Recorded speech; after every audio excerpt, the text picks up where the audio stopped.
아, 내가 이렇게 될 줄은 몰랐지. 많은 베이비 부머 세대가 은퇴 후에 한숨 섞인 이 말을 입에 올립니다. 3040년을 묵묵히 일하며 모아둔 노후 자금은커녕 오히려 빚이 늘어나 버린 현실 앞에서 말이죠. 친구들과 나누던 은퇴 후 편안한 인생 이야기는 어느새 빚더미에서 허덕이는 현실로 바뀌었습니다. 이 이야기는 단순히 몇몇 사람의 비극이 아니라 2025년을 맞이하는 우리 사회 베이비 부머들이 함께 겪고 있는 심각한 문제입니다. 아마 이 글을 읽는 분들도 내일일 수도 있겠구나 하는 불안감과 나만 이런 게 아니구나 하는 공감이 동시에 밀려올 겁니다. 은퇴 준비라는 게 결코 쉬운 일이 아니고 미리 준비하지 못하면 얼마든지 빚더미 노후가 현실이 될 수 있다는 사실을 오늘은 함께 나누고 싶습니다. 은퇴 후 빚더미 왜 이렇게 많아졌을까? 은퇴는 본래 일에서 해방되어 편안한 노후를 맞이하는 시기라고들 말합니다. 하지만 현실은 조금 다릅니다. 특히 베이비 부머 세대는 그 어느 때보다 복잡한 경제적 환경 속에서 은퇴를 맞이했습니다. 첫째, 3040년 전과 달리 물가와 집값은 천정부지로 올라갔지만 임금 상승은 상대적으로 더디고 그만큼 저축할 여력도 부족했습니다. 그 사이 대출은 늘고 특히 주택담보대출과 신용대출이 노후까지 부담으로 남았죠. 둘째, 국민연금이나 개인연금만으로는 생활비를 감당하기 어려운 구조입니다. 베이비 부머가 기대할 수 있는 연금액은 생각보다 낮고 점점 길어지는 수명과 증가하는 의료비는 이들의 경제적 부담을 가중시켰습니다. 셋째, 은퇴 후에도 자녀 교육비, 부모 부양, 각종 생활비 부담이 계속되면서 빚 없이 살기가 더욱 어려워졌습니다. 은퇴가 꼭 경제적 자유로 이어지지 않는 현실을 만든 거죠. 이런 복합적인 요인들이 2025년 현재 베이비 부머들의 노후 빚 문제를 심각하게 만들고 있습니다. 전문가 인사이트 빚더미 노후 어떻게 봐야 할까? 경제 전문가들은 노후 파산이라는 신조어가 이제는 낯설지 않은 현실이라 말합니다. 한국개발연구원 KDI 등 여러 연구기관도 베이비 부머 노후 빈곤과 부채 문제가 심각한 사회 문제로 대두되고 있다고 보고했는데요. 전문가들이 강조하는 건 빚 문제의 근본 원인 파악과 맞춤형 재무 전략 수립입니다. 단순히 빚을 갚는데 급급하기보다 현재와 미래의 자산 부채 구조를 정확히 파악하고 생활비 절감, 추가 소득 창출, 금융 상담 등을 통해 다각도로 접근해야 한다는 말이죠. 또한 정책적 지원과 금융 교육의 필요성도 강조합니다. 은퇴 준비를 제대로 하지 못한 베이비 부머가 많은 만큼 이들을 위한 맞춤형 금융 상담과 사회 안전망 강화가 절실하다는 것입니다. 현실적인 사례 3가지. 김씨 부부 60대 초반. 김씨 부부는 40년간 공무원 생활을 마치고 은퇴했지만 자녀 대학 등록금과 결혼 비용, 그리고 집 대출 상환으로 인해 빚이 쌓였습니다. 은퇴 후 국민연금으로는 기본 생활비조차 부족해 결국 신용대출을 받아 생활비를 충당하는 상황이 됐죠.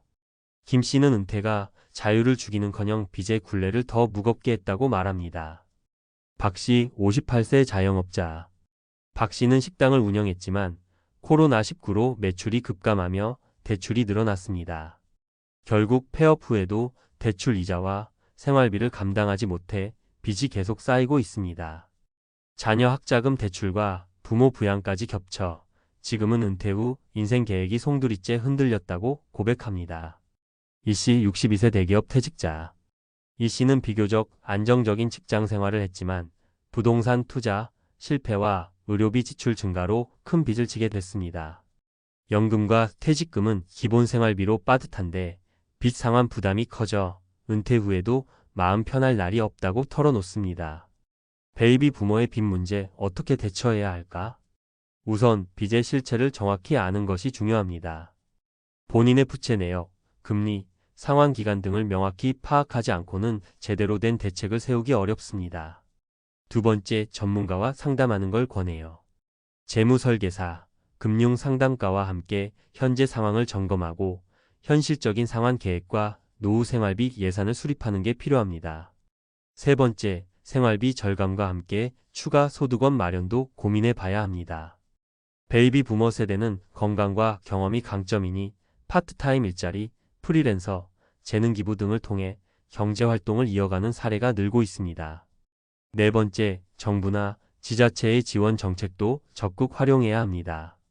노후 빈곤층을 위한 다양한 복지 서비스와 금융 지원 프로그램들이 있으니 정보 얻는데 소홀하지 말아야 하죠. 마지막으로 미래 세대는 이런 상황을 교훈 삼아 일찍부터 꼼꼼한 은퇴 준비와 재정 계획을 세우는 게 중요합니다. 마무리하며 은퇴 후 핏더미에 갇힌 베이비 부머들의 이야기는 나만 그런 게 아니구나라는 공감을 넘어 사회 전체가 함께 고민해야 할 문제입니다. 그동안 우리 사회는 은퇴 후 삶에 대한 준비와 지원이 부족했던 게 사실이니까요. 하지만 늦었다고 포기할 필요는 없습니다. 지금부터라도 현실을 직시하고 주변의 도움과 전문가, 조언을 통해 빚을 줄이고 노후를 조금씩 안정시킬 방법을 찾아야 합니다.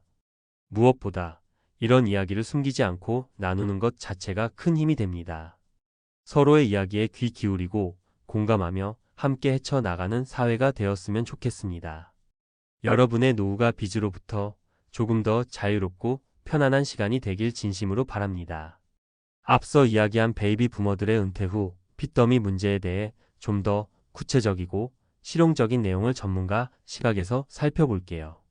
특히 당장 도움이 될 만한 사례와 숫자, 그리고 꼭 기억해야 할 팁들을 중심으로 풀어보겠습니다. 먼저, 은퇴 전후 재무 상황을 냉정하게 점검하는 게 가장 중요해요.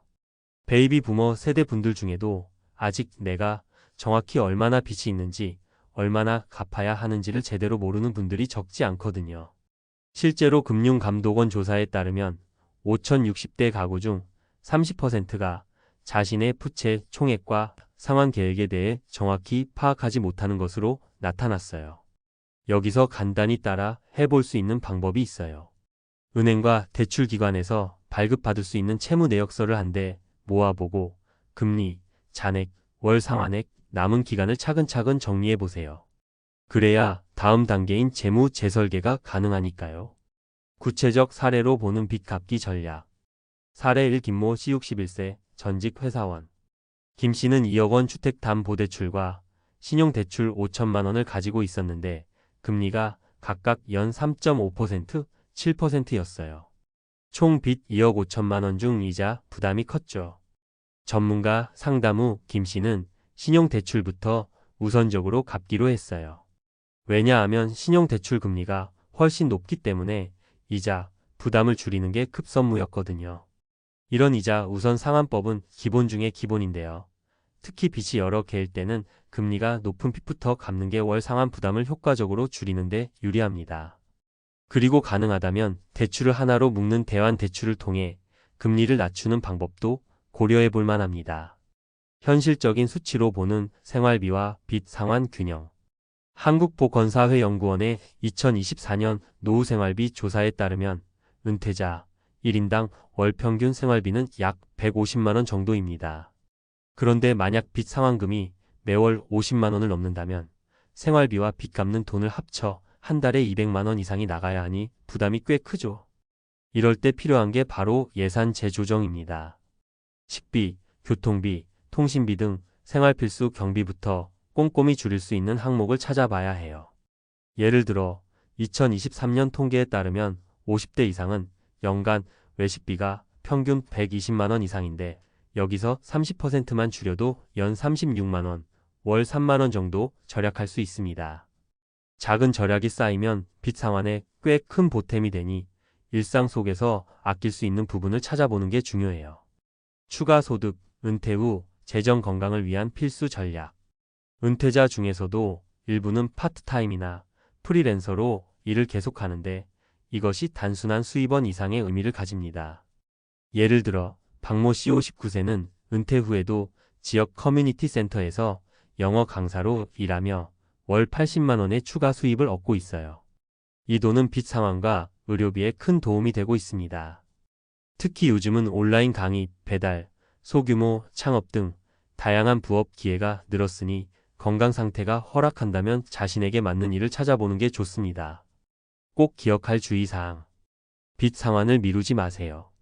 은퇴 후에는 소득원이 줄기 때문에 빚이 눈덩이처럼 불어날 위험이 커요. 가능한 빨리 전문가와 상담해 체계적인 상환 계획을 세워야 합니다. 고금리 대출은 최대한 피하세요. 신용대출, 카드론 등 고금리 부채는 재무 상황을 악화시킵니다. 가능하면 저금리 대출로 갈아타는 것이 좋습니다. 정부와 지자체 지원 정책을 활용하세요. 저소득층을 위한 금융 상담, 채무 조정 프로그램, 긴급 생계비 지원 등 다양한 제도가 있으니 꼭 알아보고 신청하세요. 금융 사기 조심. 빚 문제로 어려울 때 사기를 당하는 경우도 많습니다. 상담은 반드시 공인된 기관이나 전문가를 통해 받으세요. 마지막으로, 은퇴 후 빚 문제는 혼자 해결하기 어려운 경우가 많아서 가족과도 솔직하게 상황을 공유하는 게 중요합니다. 서로 도움을 주고받을 수 있는 지지망이 큰 힘이 되거든요. 또한 미래 세대인 3040대 분들은 이 베이비 부머 세대의 사례를 보면서 은퇴 준비에 대한 경각심을 가지는 게 꼭 필요합니다. 무턱대고 저축만 하는 게 아니라 부채 관리, 투자, 연금 설계 등 다양한 재무 지식을 쌓아야 해요.